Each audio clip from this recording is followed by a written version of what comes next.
इसमें मैं कुछ पैरामीटर पास नहीं करता, वाई बिकॉज यहां पर कोई पैरामीटर पास नहीं, ठीक है। और इसमें मैं कुछ भी नहीं करता, साइज इज इक्वल टू 0 कर देता हूं। और सॉरी हाँ, m underscore t is equal to null ptr, ठीक है। और अब मैं ऐड का फंक्शन बनाता हूं, void add। तेरे कॉपी भी छोटी क्यों लगेगा? क्यों? डिफॉल्ट नहीं जी, ऐड में क्या होगा, सुने बात गौर से। मैं यहाँ पर टीचर टाइप का एक पॉइंटर भेज रहा हूं, ठीक है। और वो ये क्या करेगा यहाँ पर, सुने बात गौर से जी। ये पहले m अंडरस्कोर t कितने साइज की बनी हुई है, 0 साइज की बनी हुई है, जितने भी साइज की बनी हुई है वो साइज की बनी होगी, है ना, जो कि शुरू में 0 से इनिशियलाइज है। अब हम उसे एक ज्यादा साइज की बनाते हैं। सो हमें क्या करना पड़ेगा, लुक एट दिस जी, lesson lesson lesson lesson lesson. मैं यहां पर एक, सुने बात गौर से, टीचर टाइप की एक डबल पॉइंटर की एक हीप अरे बनाता हूं, और इसका साइज कितना है, इसका साइज है न्यू टीचर स्टैटिक, और यहां आ जाएगा साइज +1। प्लीज जूम कर ले यार, जूम कर, ओके। टीचर स्टैटिक हीप टीज, ठीक है, is equal to new teacher pointer, और यहां मैं रखता हूं साइज +1, ठीक है। So far so good. मैंने कितने पॉइंटर्स बनाए हैं, साइज +1 साइज के पॉइंटर्स बनाए हैं, कोई टीचर का कंस्ट्रक्टर कॉल नहीं हुआ। और यहां क्या होता है, मैं यहां फॉर लूप लगाता हूं, i is equal to 0, i is less than size i plus plus, और यहां करता हूं हीप टीज की ith index is equal to heap टीज, ये m अंडरस्कोर टीज की ith इंडेक्स, ठीक है। क्यों लिख रही हो तुम, ये पेज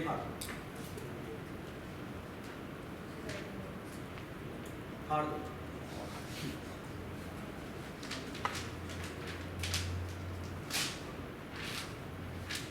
आ दिया तुम ले लो, और फाड़ दो, पढ़ने शुरू हो गई, फाड़ दो सर, फाड़ दो ना। अब भाई तुम फाड़ दो तो तुम्हें क्या देखने की जरूरत है, हाँ हाँ अच्छी तरह अच्छी तरह, ऑलराइट जी। भाई तुम फिर उसे हवाले करिए, अच्छी तरह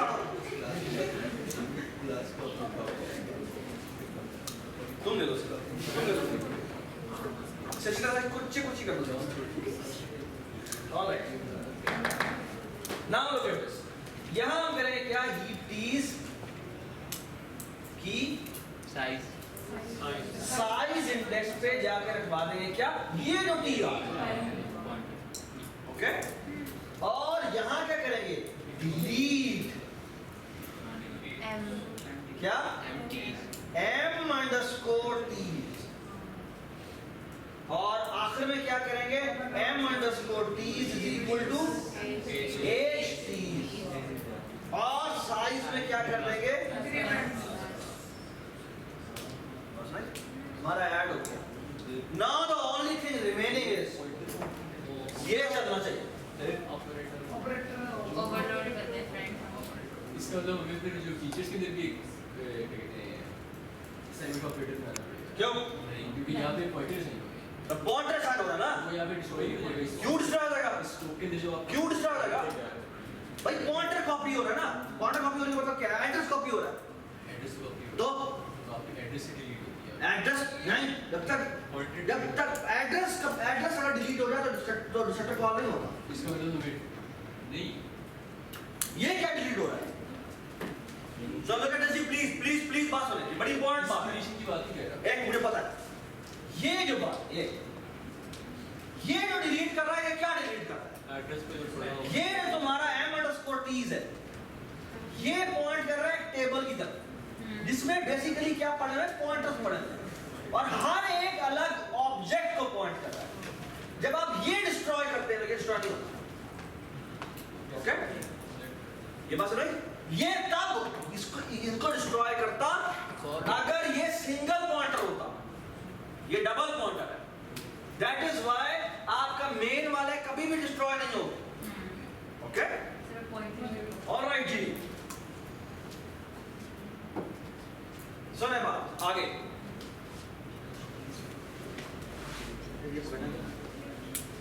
जी, एक काम हम कौन करते हैं? ये लाइन चलाने के लिए हमें इसकी क्लास में क्या करना पड़ेगा? एक friend ostream M% operator less than बनाना पड़ेगा, जिसको पैरामीटर में एक ओ स्ट्रीम का M% आउट पास हो रहा होगा और const department M% d pass हो रहा होगा। जी, now look at this, I will loop through it। ठीक है, उसमें सबसे पहले से लिखा हुआ डिपार्टमेंट, तो हम यहाँ सी आउट कर देंगे डिपार्टमेंट। ठीक है, और क्या करेंगे?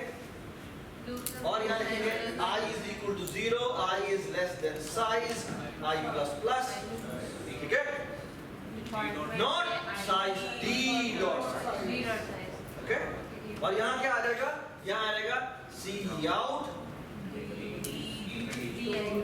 D dot M_Ts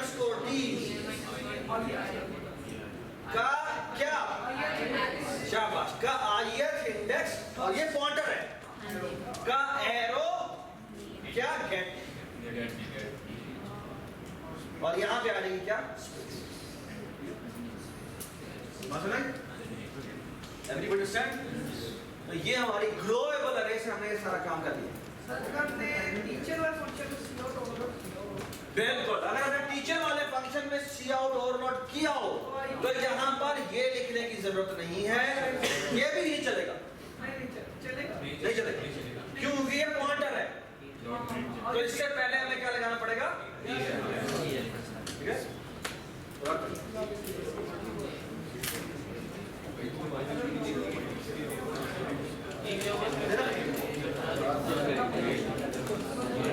अनस ने कहा कि मैंने अगर टीचर की क्लास में ऑपरेटर ये वाला ओवरलोड किया हो तो फिर यहाँ पर ये नहीं जा सकता। फिर भी ये नहीं, क्यों? क्योंकि ये पॉइंटर डिस्प्ले करते हैं। जब पॉइंटर डिस्प्ले करते हैं तो फिर दो एड्रेस डिस्प्ले करता है। तो यहाँ पर हमें क्या करना पड़ेगा? यहाँ पर डीरेफरेंस करना पड़ेगा ताकि वो ऑब्जेक्ट उठाए। तो यानी सी आउट जो गेट है वो करते हैं। गेट नेम तो हाँ वही, वो बेसिकली एंड ऑपरेटर जो ये वाला होगा वो गेट नेम ही होगा। ठीक है, शाबाश, प्लीज बी केयरफुल। बेटा ये जो हमने यहाँ पे काम किया, या प्लीज मेरी बात सुनो, प्लीज बी। अभी जो मैं आपको चीज बताने लगा हूँ वो नई चीज है। ठीक है, ये इम्प्लीमेंटेशन आप करते हो या किताब के सोल्यूशन में नहीं। मैं भी आपके सामने किताब का सोल्यूशन दिखा दूँ, वो थोड़ा सा डिफरेंट है। यार हमने ग्लोबल अरे बनाई थी, उस ग्लोबल अरे में पुश बैक का फंक्शन था, इंसर्ट एट एंड का फंक्शन वो रहेगा, उसके इंसर्ट आखिर में जाके वैल्यू ऐड कर देता। ठीक है ना, ऑलराइट। अच्छा, C++ में एक बड़ी खूबसूरत लाइब्रेरी है जिसमें ये ग्लोबल अरे अवेलेबल है। ठीक है, और उसकी सबसे शानदार बात ये कि ग्रोएबल अरे आपने जो बनाई थी वो इंटीजर्स के लिए बनाई थी, है ना? अगर आपको मैं कहूँ कि मैंने डबल के लिए बनानी है तो आपको दोबारा से राइट करनी पड़ेगी। अगर मैं आपको कहूँ स्टूडेंट के लिए बनानी है तो आपको दोबारा से राइट करनी पड़ेगी। आपको जिस भी डेटा टाइप के लिए बनानी पड़ेगी वो आपको दोबारा लिखनी है नहीं? हाँ, अच्छा वॉइड कॉन्टेक्स्ट के साथ कुछ ना कुछ हो सकता है, लेकिन फिर भी अच्छा पता इतनी आसान है। अच्छा जो मज़े की बात है वो ये कि C++ में एक तरीका है, वो तरीका तो हमने एंड में पढ़ा है, और उसमें होता ही है कि आप एक चाहें तो जेनेरिक क्लास बना सकते हैं, और एट द टाइम ऑफ जब आप इनिशियलाइजेशन करते हैं तो आप बताते हैं कि ये मैं फॉर एग्जांपल ग्रोएबल अरे आप बनाएंगे और वो बनाएंगे जेनेरिक टाइप की, ठीक है? और जब आपको कहा जाएगा कि मैंने अपना ग्रोएबल अरे बनानी है इंटीजर्स की, तो वो इंटीजर्स की ग्रोएबल अरे बन जाएगी। जब आप कहेंगे डबल्स की तो वो डबल की ग्रोएबल अरे बन जाएगी बैकएंड में। और जब आप कहेंगे कि मैंने स्टूडेंट की बनानी है तो वो स्टूडेंट की ग्रोएबल अरे बन जाएगी। मैंने स्टूडेंट के पॉइंटर्स की बनानी है तो वो स्टूडेंट के पॉइंटर्स की ग्रोएबल अरे बन जाएगी। ये कैसे बनाते हैं ये हमने इस पूरे कोर्स के एंड में पढ़ा, ठीक है? लेकिन मैं आपको उसका फायदा बताता हूं, बहुत ही मजे का फायदा। जो ग्रोएबल अरे उन्होंने लिखी हुई है ना, उस क्लास का नाम है वेक्टर, ठीक है? How to use that, look at, आप लिखते हैं वेक्टर, यहां लिखते हैं फॉर एग्जांपल इंटीजर, या बात सुनो प्लीज, यहां लिखते हैं वीज। अगर आप कुछ नहीं लिखेंगे तो वो जीरो साइज के अरे बनेगा। अगर मैं यहां पर 1 लिख दूं तो ये 1 साइज के अरे बनेगा, ठीक है? उसमें क्या स्टोर होगा? जंक वैल्यू स्टोर होगा। अच्छा मजे की बात, उसमें ये वाला ऑपरेटर ओवरलोड होगा। अगर मैं कहूं ना ये इज इक्वल टू 10 तो क्या हो जाएगा? उसकी पहली वैल्यू पे 10 लिखा जाएगा। मजे की बात, और अगर मैं कर दूं वीज डॉट पुशबैक और यहां कर दूं लेट्स से 20, पता क्या हुआ? बैकएंड पे साइज 2 साइज की अरे हो जाएगी, और 0th इंडेक्स पे 10 पड़ा हुआ है, 1th इंडेक्स पे क्या पड़ा हुआ है? 20। ये बात समझ में? आपको कुछ भी लिखने की जरूरत नहीं है। आपको अगर प्रोग्रामिंग कंपटीशन में जाते हैं आपको ग्रोएबल अरे की जरूरत पड़ती है। पुशबैक डिफॉल्ट है या पुशबैक उसकी क्लास के अंदर बना हुआ है, ठीक है? ऊपर लिखा होता है वेक्टर, ऊपर वेक्टर डॉट लिखते हैं, ऊपर लिखते हैं वेक्टर, लिखते हैं यूजिंग नेमस्पेस std। अब वेक्टर आपके पास आ गया, और हाँ इंक्लूड ऊपर वेक्टर लिखते हैं और फिर नीचे यूजिंग नेमस्पेस std लिखते हैं, आपके पास वेक्टर। हाँ बिल्कुल। सोने जी आगे आते हैं, लुक एट दिस जी। Let me show you the solution of this. Look at this.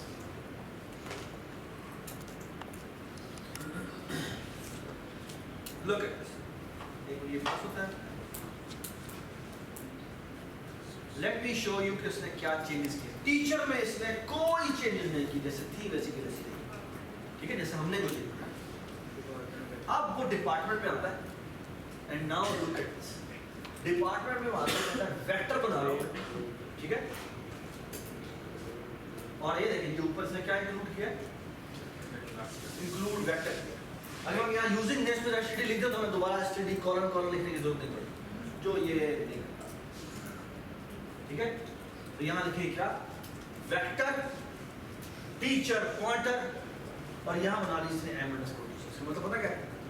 इसका मतलब है मैं एक ग्रोएबल अरे बना रहा हूँ, किसकी? टीचर्स के पॉइंटर्स की, टीचर की नहीं, टीचर के पॉइंटर्स। ये बस नहीं।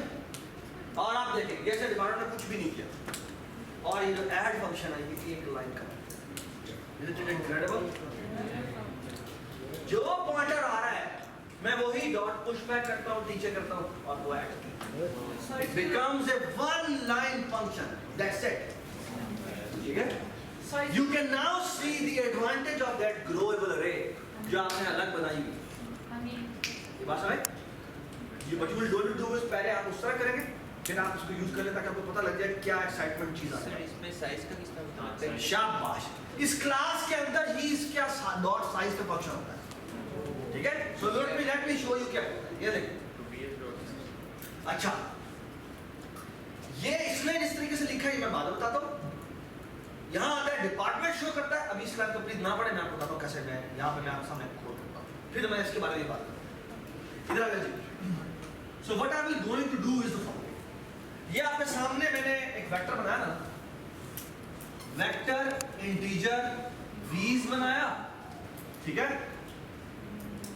और यहां मैं लिखता हूं v's dot pushback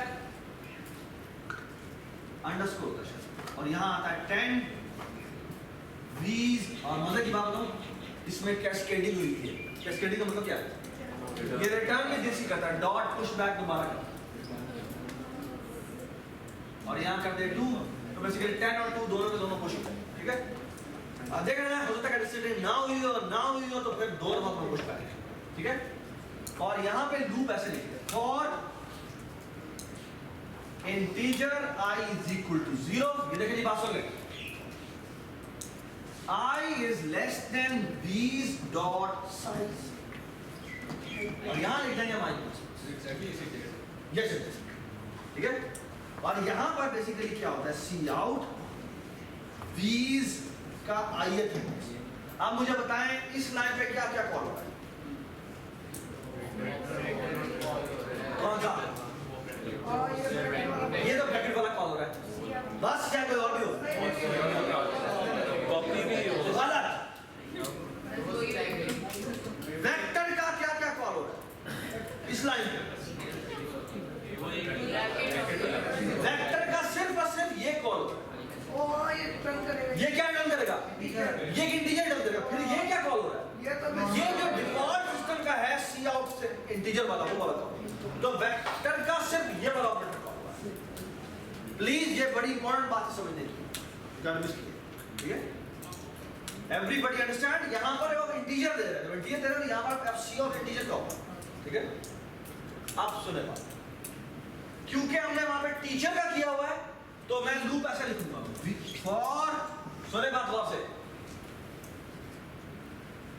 I is equal to 0, I is less than v's dot size, नाम v's रखा है नहीं, टीचर m underscore teacher रखा, ये कहना सुना जी, हम रहेंगे m underscore teacher dot size, और यहाँ आ जाएगा i प्लस प्लस, और यहाँ कर देंगे हम m underscore teacher का ith इंडेक्स एरो क्या है? Gate name. Gate name print नहीं करता, तो हमें यहाँ पर लिखना पड़ेगा क्या? सी आउट। ये बात समझ? ये क्या कॉल हुआ? ये उस जो पहला टीचर है उसका गेट नेम कॉल हुआ। ये क्या कॉल हुआ? ये स्ट्रिंग लाइब्रेरी का जो फ्रेंड फंक्शन उसमें लिखा हुआ है, जो कि लेफ्ट साइड पे क्या लेता है? सी आउट का ऑब्जेक्ट, और राइट साइड पे एक स्ट्रिंग लेता है। ये बात समझ? ठीक है? Everybody understand? Yes sir. अच्छा, अब मैं आपको बताता हूँ यहाँ पे क्या होता है। सुना जी, बड़ी जरूरी बात है। ऑल राइट,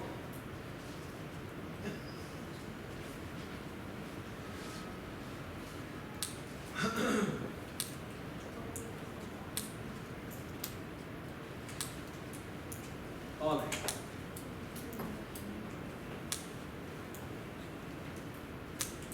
अच्छा,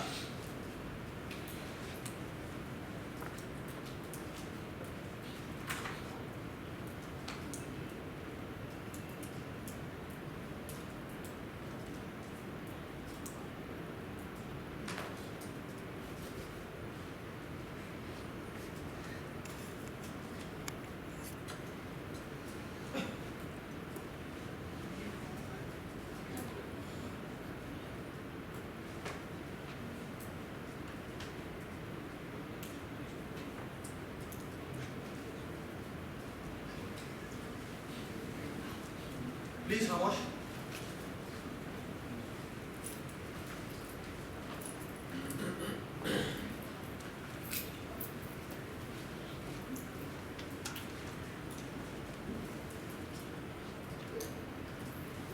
Look at this. Vector in the following fashion. Vector vector की बात नहीं, स्टैटिक अरे के लिए भी होता है। मैं यहाँ लिखता हूँ वेक्टर v और ये मैंने बनाई, तो बेसिकली ये क्या करेगा, ये 5 साइज 6 साइज के बना देगा, ठीक है, और ये इसके अंदर बेसिकली डिस्कलेशन दे देगा, ठीक है। अच्छा इधर आए पीछे देखो, मैं यहाँ पर लिखता हूँ इंटीजर i या v इज इक्वल टू 10 लिखता हूँ, ठीक है। C++ में एक चीज होती है जिसे कहते हैं ऑटो, क्या कहते हैं? ऑटो, ठीक है। अच्छा मैं यहाँ लिखता हूँ auto t is equal to, what is auto, क्या थोड़ा इधर ऑटो क्या करती है, जो भी राइट साइड पे चीज होती है उसकी जो भी डेटा टाइप हो, इसकी वो वही डेटा टाइप बना देती है। सबको समझ आ रही बात? सबको समझ आ रही बात? ठीक है। इसकी डेटा क्या है? ठीक है, बात है। सबको समझ आ रही बात? ठीक है। और आप सुने बात,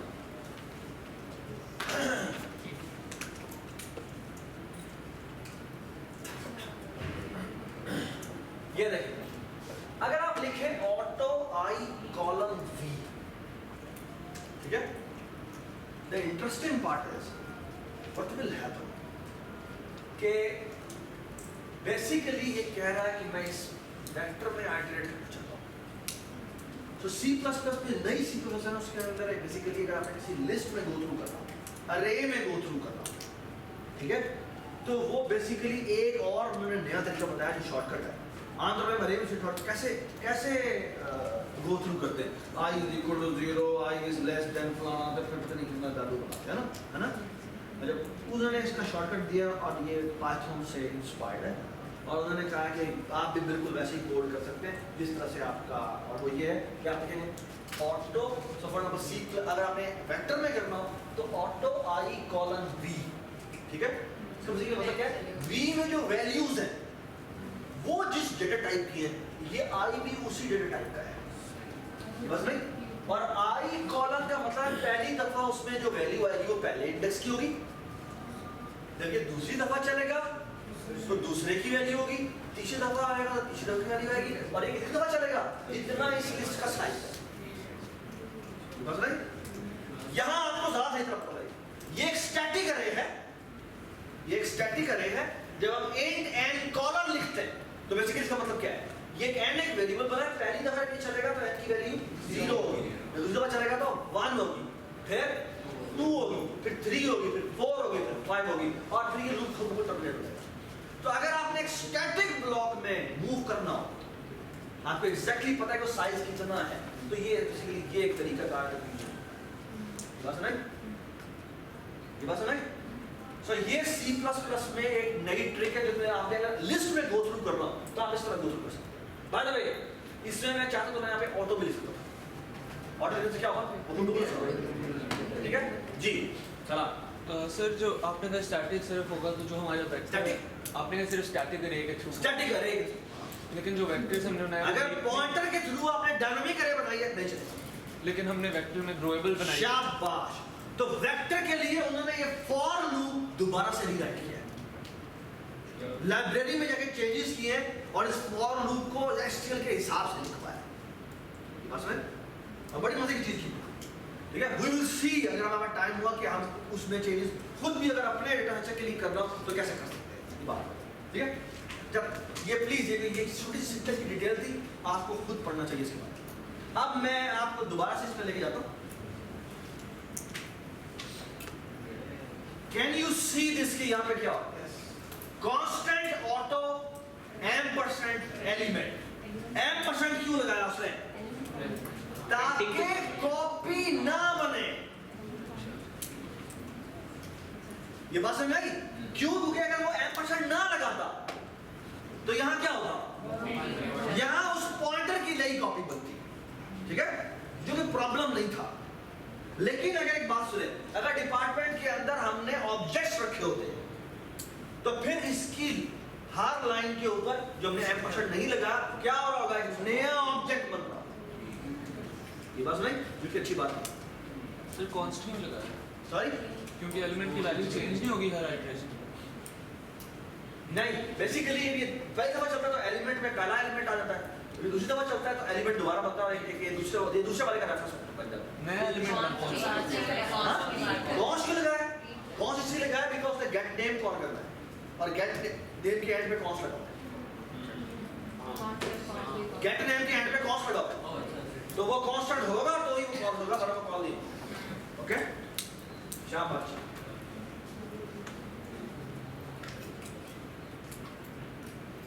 So that's the only change you have. Sorry? Actor use कर सकते हैं, ठीक है? ठीक है? All right, या अपनी global just wait for a while. ठीक है, कर सकते हैं अगर आपको जरूरत पड़े, ठीक है? All right.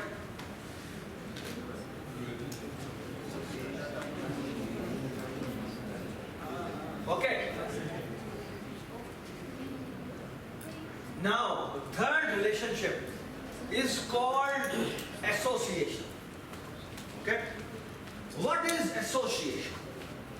Association में जो चीज important है ना, वो ये है कि प्लीज बात सुनो।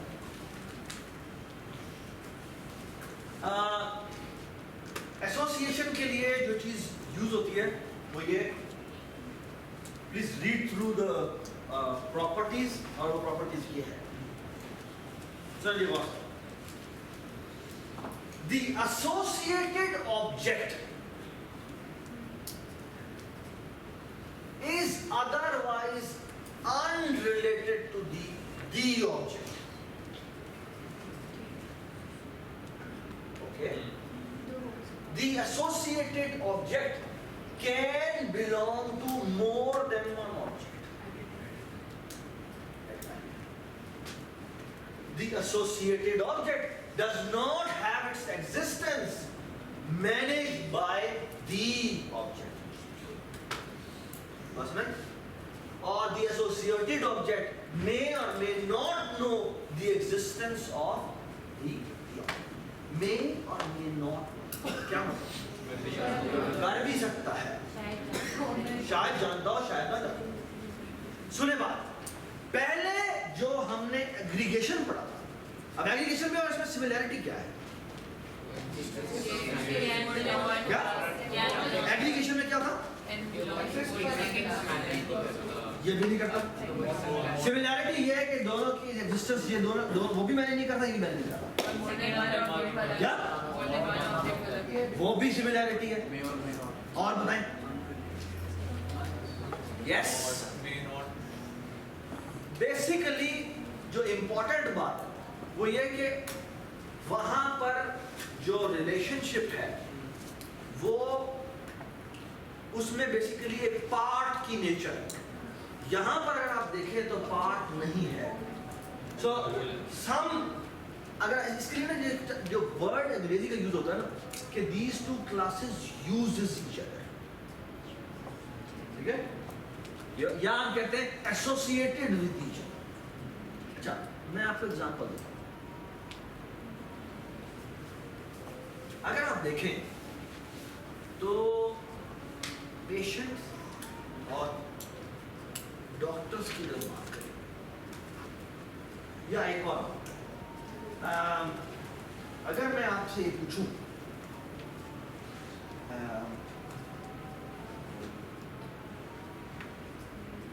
इसका फायदा बताता हूं मैं आपको, बहुत बड़ा फायदा है। ये जो एग्रीगेशन भी में भी इसका एडवांटेज होता है और एसोसिएशन में फायदा होता है, और वो ये है कि जब मैं कहता हूं कि एक चीज के पास उसका पॉइंटर है, ऑब्जेक्ट नहीं है, तो इसका मतलब क्या है?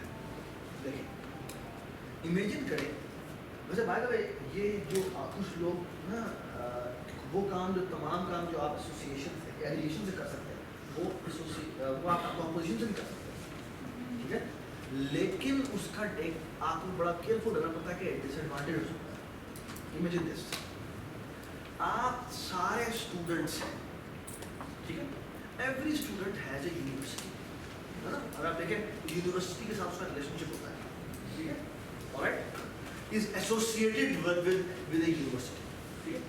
अच्छा, अब अगर आप ये करें फॉर एग्जाम्पल कि आपके हर ऑब्जेक्ट ने अपने अंदर एक यूनिवर्सिटी का ऑब्जेक्ट कंटेन करके रखा, ठीक है। अच्छा, अब क्या होगा, अब यूनिवर्सिटी की ऑब्जेक्ट के अंदर तमाम स्टूडेंट्स के काइंड ऑफ, आप समझ लें एक लिस्ट पड़ी हुई है जिसमें तमाम स्टूडेंट्स के रेफरेंस या नाम पड़े हुए हैं समथिंग, ठीक है, या नाम सब उसके एड्रेस भी पड़े हो सकते हैं समथिंग लाइक दैट, ठीक है। अब एक बात है, लेट्स से यूनिवर्सिटी ने अपनी कोई पॉलिसी चेंज की, किसी का नाम चेंज हुआ या किसी डेट ऑफ बर्थ गलत लिखी हुई थी वो ठीक करनी हुई, क्या हुआ? अगर हर एक ने अपना अपना ऑब्जेक्ट कंटेन करके रखा हुआ है, कंपोज करके रखा हुआ है, तो सब में चेंजेस करनी पड़ेगी,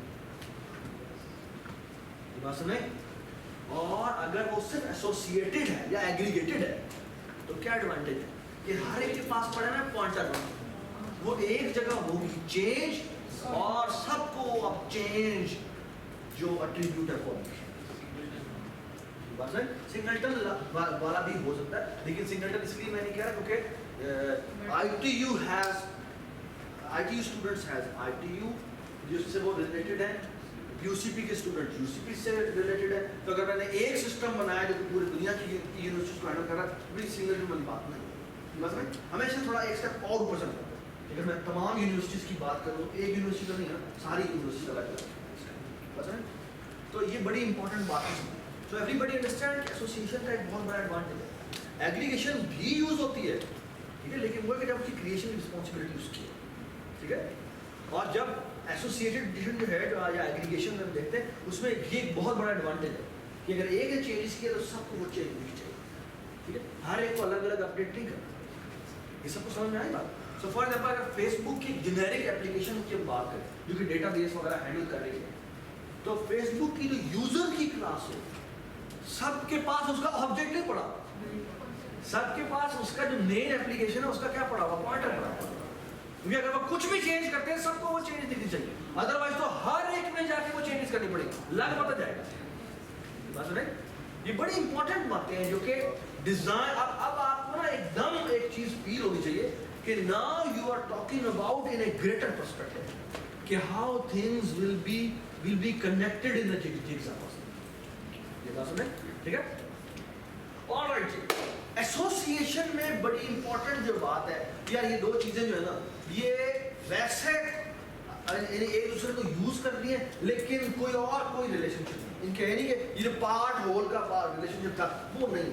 फॉर एग्जाम्पल मैं टीचर और मैं एक, अगर मैं फॉर एग्जाम्पल टीचर और स्टूडेंट की बात करूं तो टीचर और स्टूडेंट के कोई एट्रीब्यूट ऐसा नहीं है जो कि कॉमन, यानी मैं नहीं कहता कि teacher is associated with students and students are associated with many teachers. So similarly, doctors and patients have association with each other.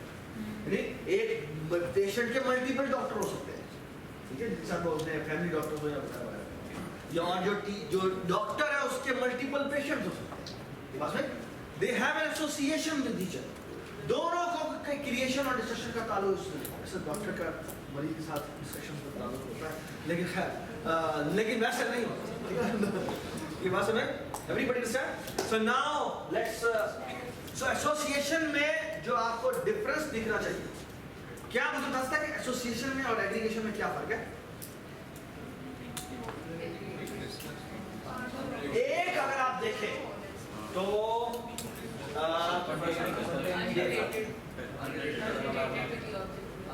वहां पे रिलेटेड है, ओके, और यहां पे एक फर्क ये है जो आपको क्या है, हो सकता है दोनों ही एक दूसरे को जानते हो। एग्रीगेशन में क्या रिक्वायरमेंट थी कि उसकी जो जो पार्ट होता है उसको ये पता नहीं होता कि वो किसका। बस में अब मेरा सवाल आपसे दोबारा है, टीचर और यूनिवर्सिटी एग्रीगेटेड है या एसोसिएटेड? एसोसिएटेड। व्हाई? टीचर को भी पता था। Yes, does it make sense? ठीक है, क्योंकि उसके पास उसका पॉइंटर पड़ा हुआ है और टीचर, स्टूडेंट टीचर के पास यूनिवर्सिटी का पॉइंटर पड़ा और यूनिवर्सिटी के पास टीचर का पॉइंटर पड़ा।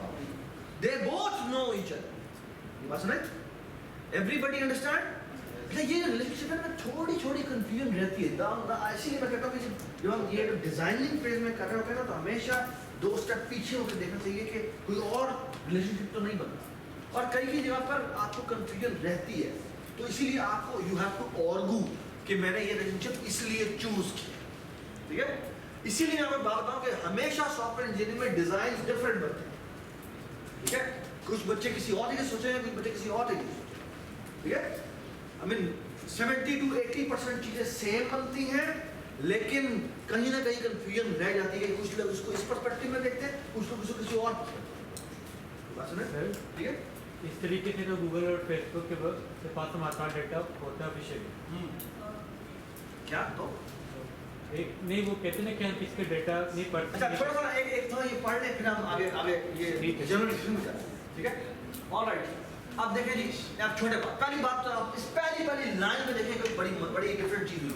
ओके, बाय द वे ऊपर से इंक्लूड किया, वेक्टर रखा है, स्ट्रिंग रखा है, ठीक है? ये क्या लिखा है?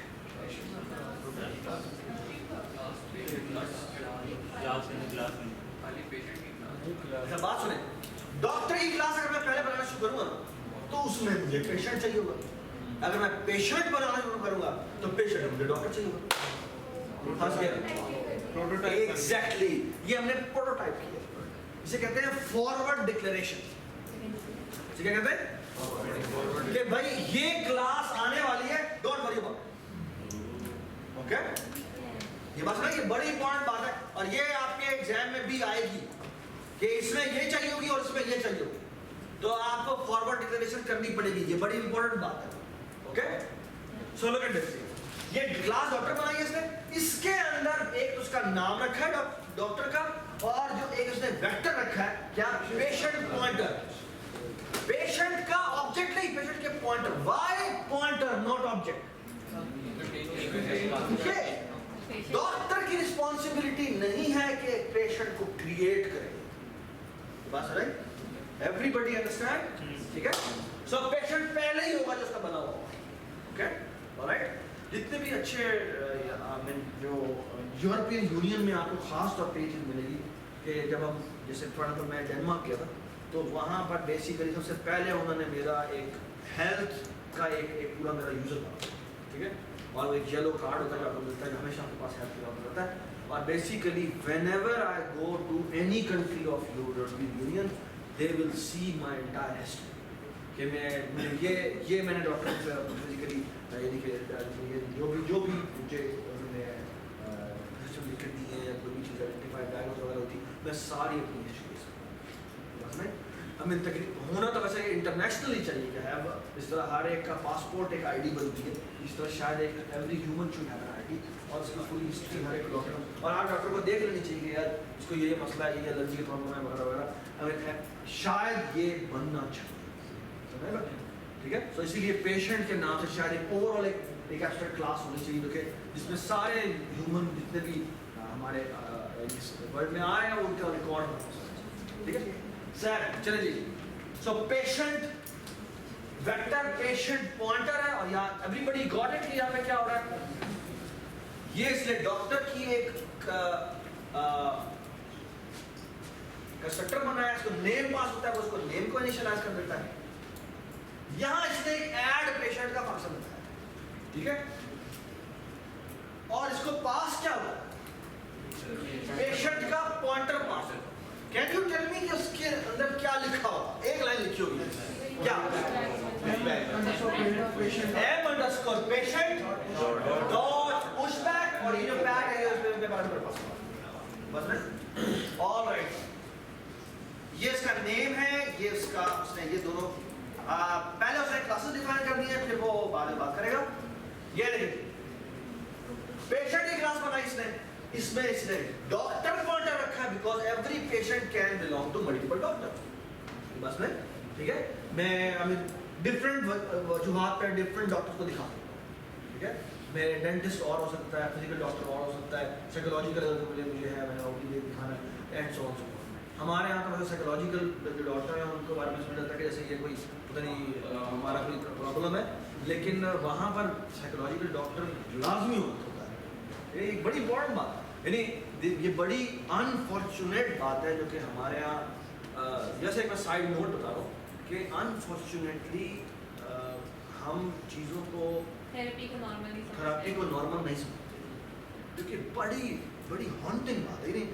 यानी यूरोप के अंदर आपको याद है कि ये मुझे बताया ना कि हमने यदि थेरेपी खेल खुद जाता तो हम उसे पागल समझते हैं, तो वो कह रहे यार ये तो खुद पागल है। और ये बड़ी अफसोसनाक बात है कि हम, और क्योंकि मेंटल स्ट्रेस जो है ये बड़ा प्रॉब्लम है। एंड अनफॉर्चुनेटली जो रिपोर्ट अभी जो रिसेंटली मैंने पढ़ी थी उसमें कि मोर देन 90% ऑफ आवर जो जनरेशन है दे हैव साइकोलॉजिकल इश्यूज, जो कि वो नहीं शेयर कर सकते, वो हर एक के साथ होते हैं, लेकिन वो शायद करीबी दोस्तों के साथ शेयर आप कर पाते हैं, और वो भी बहुत कम लोग अपने प्रॉब्लम जो है वो। और अभी मैं तुम्हें एक छोटी सी, यार ये रोक देता हूँ, छोटी सी बात